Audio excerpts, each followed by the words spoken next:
ST Velumani என்ன சில பேர்த்தோட நாமம் வாழ்க, அவர் வாழ்க, இவர் வாழ்க, அடுத்த முதலமைச்சர் வாழ்க, வருங்கால முதலமைச்சர்ங்கிறாலே வயசு என்னன்னு என்னை பற்றி எல்லாம் திட்டி பேசுகிறாங்கல்ல. திண்டுக்கல் சீனிவாசன் வயசு என்னன்னு அண்ணன் அவங்க கட்சியில் இருக்கிற தலைவரையே வேலுமணி எனக்கு கேவலப்படுத்துன்னு முடிவு பண்ணிட்டாரா?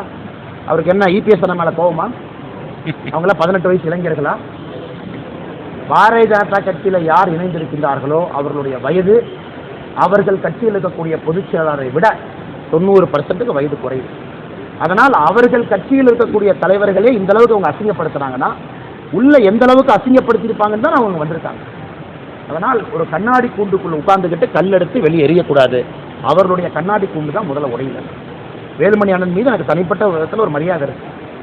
ஆனால் அவங்க கட்சியிலேருந்து இணைஞ்சவங்க யாரையுமே ஏடிஎம்கேவை பற்றி கிரிட்டிசைஸ் பண்ண விடலையாண்ணா.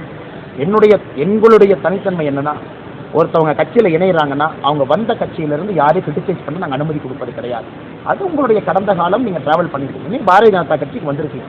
அவங்க 18 பேர்த்தில் ப்ரெஸ் மீட்டில் உட்கார வச்சு ஏடிஎம்கேவை திட்டுங்கன்னு யாராச்சும் சொன்னோமா?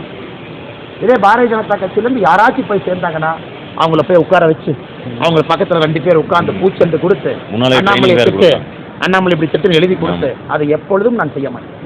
ஏன்னா அந்த கட்சியில் பயணம் பண்ணி வெளியே வந்து அந்த கட்சியை நம்ம திட்டினோம்னா நம்ம கட்சியில் எப்படி இருப்பாங்க? அது என்னுடைய கொள்கை. அதனால் வெளியே வந்தவர்கள் மிக கண்ணியமாக பாரதிய ஜனதா கட்சியில் இணைந்து கண்ணியமான அரசியல் செய்யும் பொழுது அந்த கட்சியில் இருப்பவர்கள் இவர்களை பற்றி இது போன்று தவறாக சொன்னால் அது ஏற்றுக்கொள்ள முடியுமா அப்படின்னு தான் நான் கேட்குறேன். அண்ணன் இது ரொம்ப கடுமையான கண்டனங்கள்.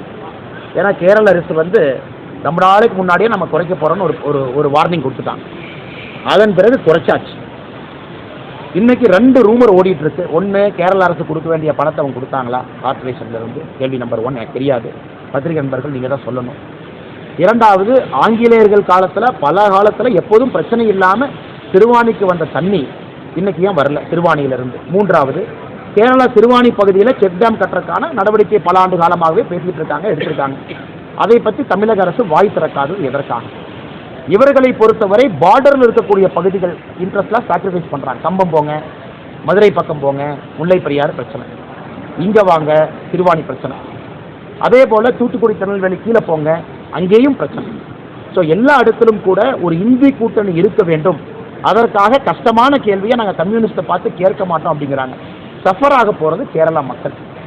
அதெல்லாம் இந்த பாராளுமன்ற தேர்தலில் ரிஃப்ளெக்ட் ஆகும். மக்களுக்கு இது போன்ற ஒரு அரசு வேண்டாம் என்பதிலே தெளிவாக இருக்கின்றார்கள்.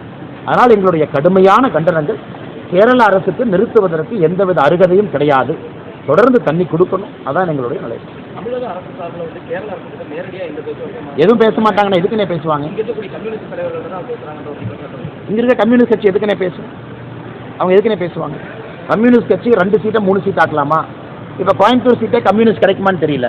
அதனால் அவங்க இந்த நேரத்தில் எதிர்த்து பேசி அந்த சீட்டு கிடைக்காம போயிடுச்சுன்னா அவங்களுக்கு இருக்கிறதே கோயம்புத்தூர், திருப்பூர், நாகப்பட்டினம், மதுரை எதிர்த்து பேசி 4 போயிடுச்சுன்னா என்ன பண்ணலாம்? கம்யூனிஸ்ட் கட்சி எதிர்த்து பேசுவதற்கெல்லாம் வாய்ப்பே இல்லைன்னு. நீங்கள் கம்யூனிஸ்ட் கட்சி மக்கள் பிரச்சனையெல்லாம் பேசி அதெல்லாம் 30 வருஷத்துக்கு முன்னாடி அதெல்லாம் நல்ல கண்ணையா இருக்கும்போது நல்ல கண்ணையா காலத்தில் மக்கள் பிரச்சனையை பேசினா அது ஒரு தனி கம்யூனிசம். அது ஒரு அற்புதமான கம்யூனிசம். மக்களுக்காக போராடினவங்க. இவங்கெல்லாம் கமர்ஷியல்னு திமுக அக்கௌண்ட்லேருந்து மணி டிரான்ஸ்ஃபர் ஏங்கண்ணே, அப்புறம் எலெக்ஷன் டைமில் சீட்டு பேரம். அதனால் இவர்கள் வந்து சிறுவாணி பிரச்சனையை பேசுவாங்கன்னு எதிர்பார்ப்பது நம்முடைய தவறுங்க.